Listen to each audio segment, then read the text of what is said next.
Ele mesmo escreve à igreja que encontrava-se na Galácia. E Paulo assim então escreve: mas vindo a plenitude dos tempos. O que é o Natal para você, Paulo? Paulo diz: plenitude dos tempos. Mas vindo a plenitude dos tempos, Deus enviou o seu Filho, nascido de mulher, nascido sobre a lei, para remir os que estavam debaixo da lei, a fim de recebermos a adoção de filhos. E porque sois filhos, Deus enviou aos vossos corações o Espírito de seu Filho, que clama: Abba, Pai. Assim que já não são mais servos, mas filhos. E se és filho, és também herdeiro de Deus por Cristo. Pautado nas palavras de Paulo, quando ele escreve aos Gálatas, capítulo 4, podemos ver então que o Natal chegou. O Natal está aqui. Estamos vivendo o Natal. E todas as peças, filmes, desenhos, ou até mesmo comunidades cristãs como essa, vão trazer a mesma mensagem nessa época do ano. Chegou o Natal. O interessante de falarmos sobre o Natal é que o Natal ele pode ser denotado, caracterizado por uma miscigenação de sentimentos. E quando nós falamos de miscigenação de sentimentos, eu estou falando sobre uma mistura de sentimentos. Como, por exemplo, neste período, nós vamos encontrar um grupo de pessoas que se encontram muito emotivas. E nesse período parece que ela não para de chorar. Qualquer música de Natal, qualquer presente de Natal, qualquer árvore de Natal, qualquer enfeite de Natal, qualquer lembrança do Natal, faz com que os olhos dessa pessoa comecem a lacrimejar. Ela chora por tudo. Outro grupo de pessoas já paira do lado oposto. Parece que não está emotiva ao ponto de chorar, mas fica-se melancólica. Parece que há dentro dela, neste período do ano, um vazio. E ela entra dentro da melancolia. E nós não encontramos, talvez, uma resposta óbvia. Por que determinadas pessoas, ou determinados grupos de pessoas, entram na melancolia quando se encontram em datas comemorativas universais ou nacionais como essa? Por que aquele grupo sofre de tristeza? E talvez, no conceito um pouco psicológico, a resposta mais aprazível e mais cabível é que esta pessoa ela não consegue lidar com a ideia do finito. Está passando mais um ano e eu estou envelhecendo. Por isso, de um modo intuitivo, imperceptível, esta pessoa entra no quadro da melancolia. Existem outros grupos, ou outro grupo de pessoa, que já paira dentro dela um sentimento de generosidade.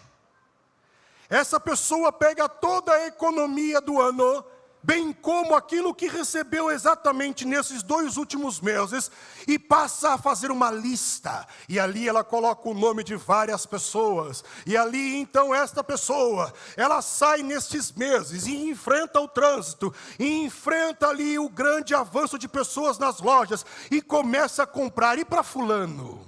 O que vamos levar para Beltrano?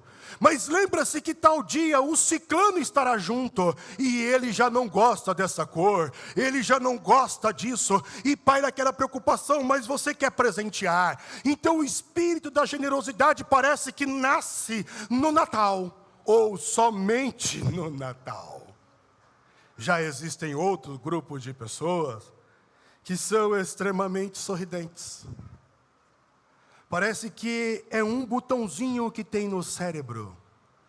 E quando chega o mês do Natal, o mês de dezembro, se aperta esse botãozinho e essa pessoa tem um sorriso eterno.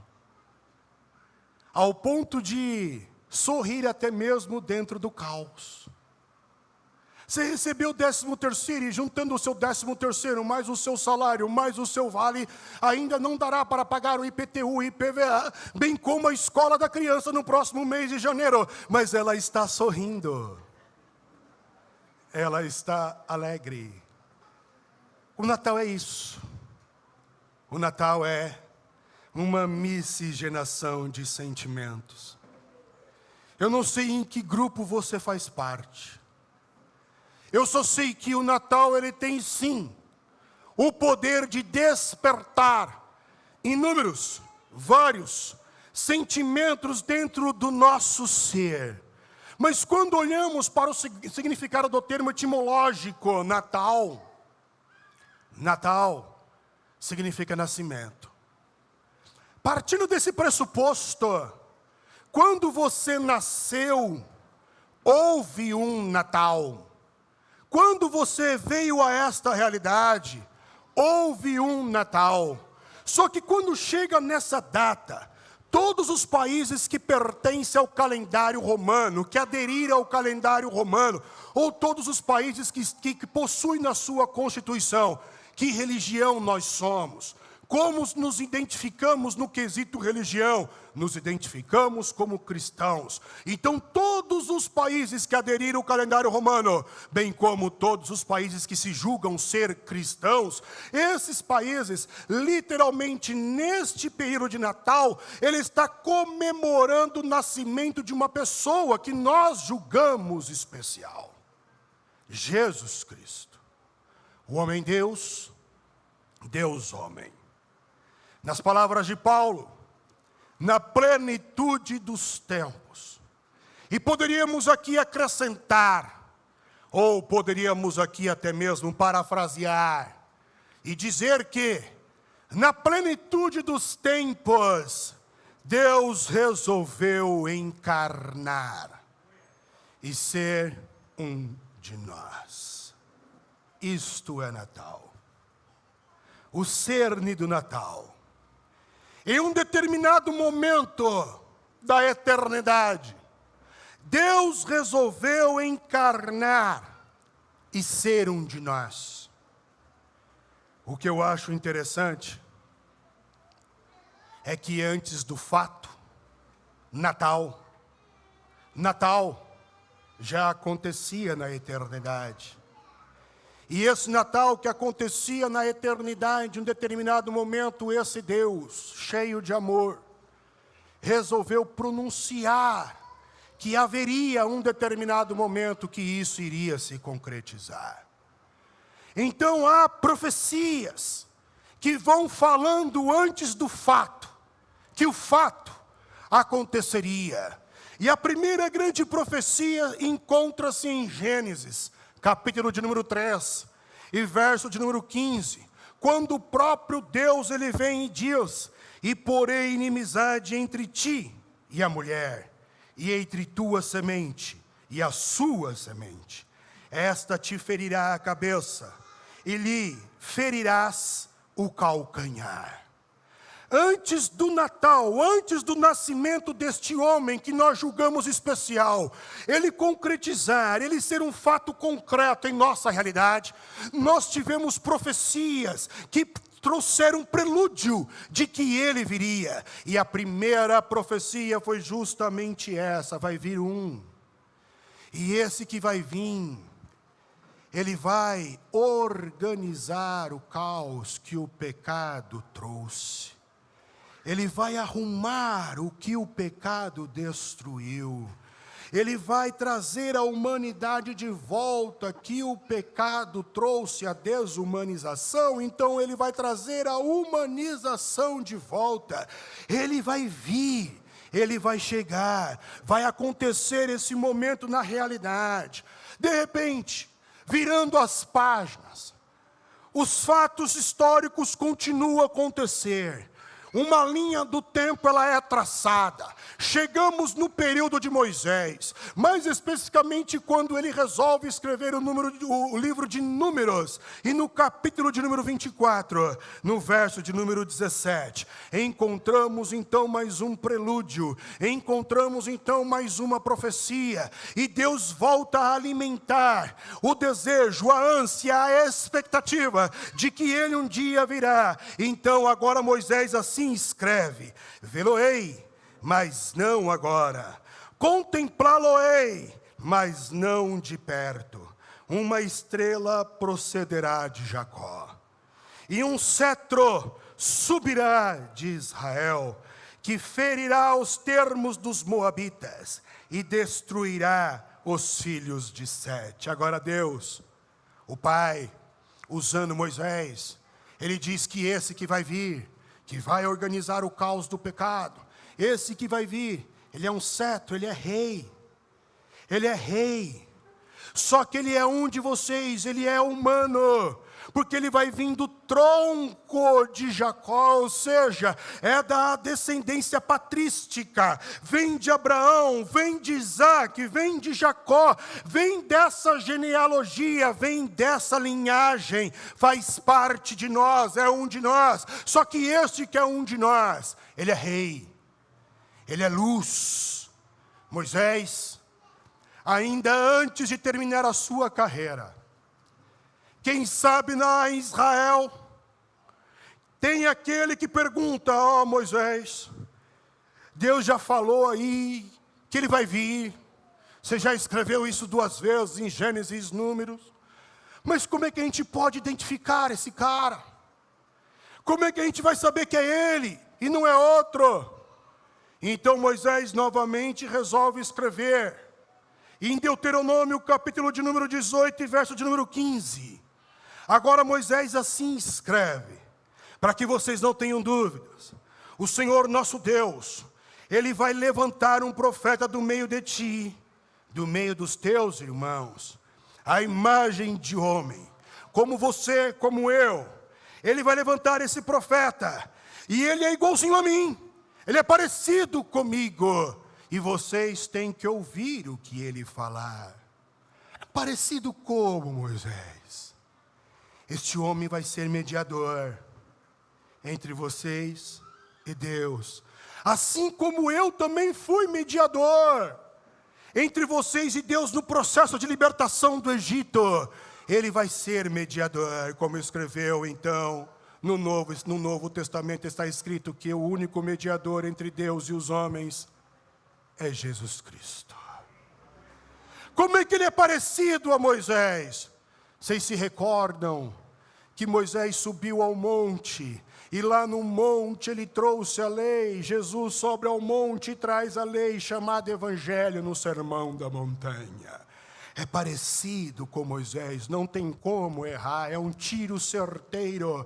Quando ele subir ao monte, ali começará a trazer a nova lei, a graça, o amor de Deus. É este aí que Deus suscitou. Então todas essas palavras que foram ditas, profecias que foram ditas antes do fato, comprova o fato antes do fato. Só que todas essas palavras, elas geram ânsia, elas geram expectativa.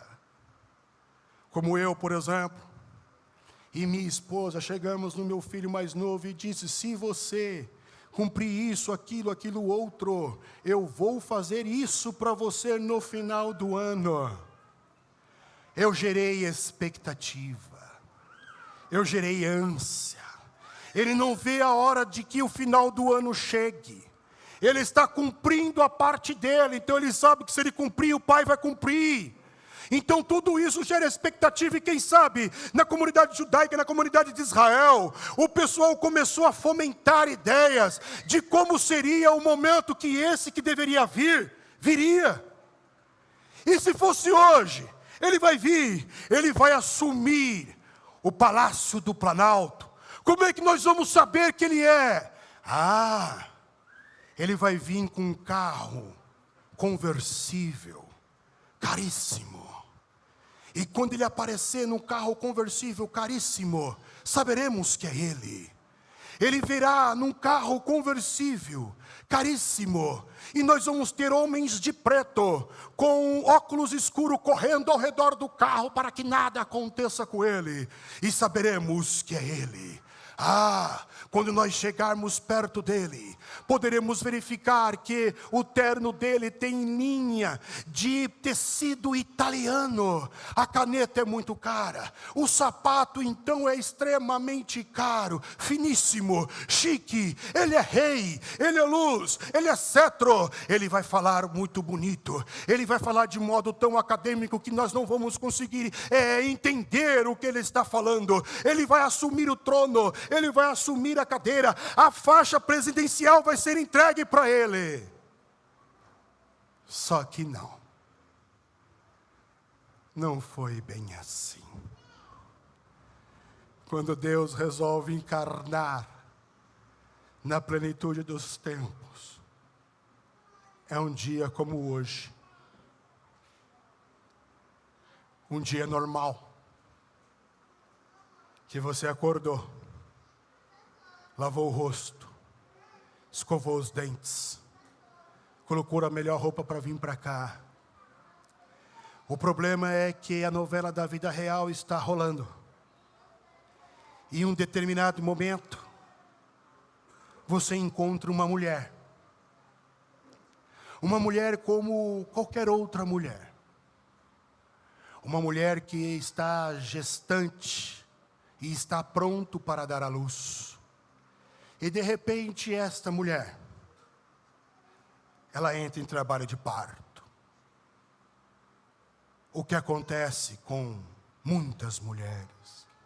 Rotina, trivialidade. Ninguém estava esperando, não havia alarido. E esse Deus então que resolve encarnar, esta mulher dá à luz. E quando ela dá à luz, é num lugar inapropriado. Mas esse que deveria vir não foi para o Albert Einstein. Não foi para a maternidade do Albert Einstein. Era um lugar inapropriado. Um lugar onde se guardava, se cuidava de animais. Um lugar que tinha animais. Um lugar onde você não poderia dar à luz a uma criança, mas foi o único lugar que estava meio isolado, que encontraram e levaram o Deus eterno, o Rei dos Reis, a luz, o cetro, aquele que vai trazer paz ao caos do pecado. Levaram ele para lá e ali ele nasce. A estrela que ilumina o mundo nasce. E quando nasce o menino, um filho também é nos dado. Deus encarna as promessas ditas pelos profetas, pelos salmistas, por Moisés. Agora está em formato de gente. A palavra viva. A palavra encarnada. O que me fascina nesse Deus homem, homem Deus, não é o fato somente dele ser Deus, mas o fato de ser um de nós, e se limitar às faixas etárias do nosso ser. Tente imaginar você, o Deus Todo-Poderoso, que conhece todos os idiomas do mundo, e não conhece porque ele baixou um aplicativo. E não conhece porque faz aula particular ou porque estudou em uma escola. Ele conhece todos, inclusive aqueles que nós não desenvolvemos. Ele conhece infinitos dialetos, infinitos idiomas. E agora tenta imaginar esse Deus encarnado, todo-poderoso, em formato de homem inocente. E não só de homem inocente, mas também daquele que requer cuidado e tem dificuldade de falar mamãe, papai. Eu não sei qual é a ideia que você tem de Deus, mas este é o Deus que resolveu se apresentar a cada um de nós. Um de nós. Eu sei o que é aprender Tanto que o evangelista diz que o menino crescia em graça e em conhecimento. Eu sei o que é estar limitado e não saber desenvolver as pernas para andar. É este o Deus encarnado que revela-se a nós. É este o Deus encarnado que sente as nossas limitações, que entende muito bem quando você quer chutar o pau da barraca, quando você não suporta mais, quando você não aguenta mais. Ele vai falar: eu trilhei todos esses caminhos, eu sei o que é isso.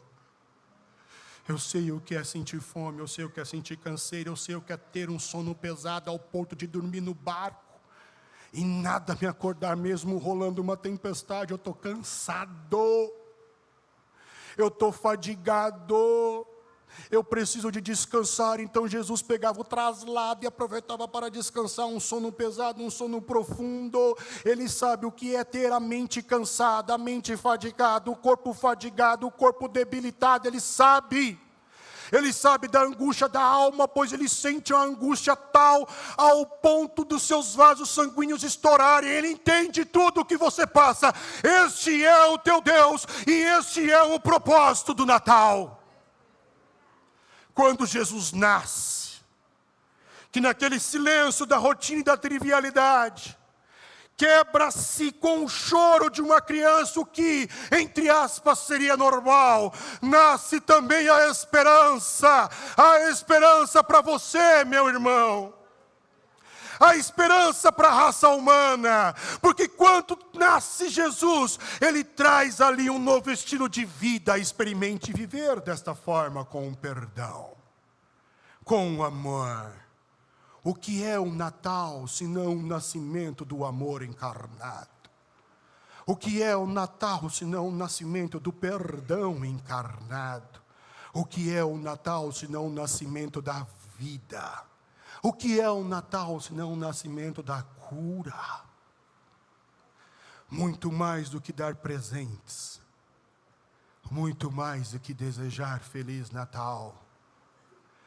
O nascimento de Jesus, ou o Natal, é sinônimo de esperança. Nós não comemoramos o dia, pois Jesus não nasceu no dia 25 de dezembro. E é aqui que entra o cristão, o discípulo de Jesus. O que é que comemoramos então, pastor? Comemoramos o sentido. Por que nos sentamos à mesa com os parentes? Parentes que nós não vemos o ano inteiro, por que nos sentamos à mesa com os parentes? Porque nasceu o perdão, e mesa é lugar de comunhão. Então você que me feriu durante todo o ano, eu te convido para a minha mesa. Preparas uma mesa perante mim, ó Deus, na presença daqueles que me ofenderam, na presença daqueles que querem o meu mal, na presença daqueles que são os meus inimigos. Isso é Natal. Mais do que o churrasco, mais do que refri, mais do que a sobremesa que é específica do Natal, porque tem sobremesa que você vai tombar só do Natal, só se faz no Natal. Não se faz em outra época do ano. Tem comida que é só no Natal. Mais do que tudo isso, nós comemoramos o sentido.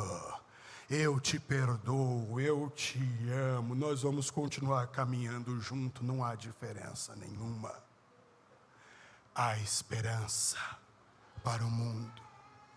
E Ele encarnou Jesus Cristo.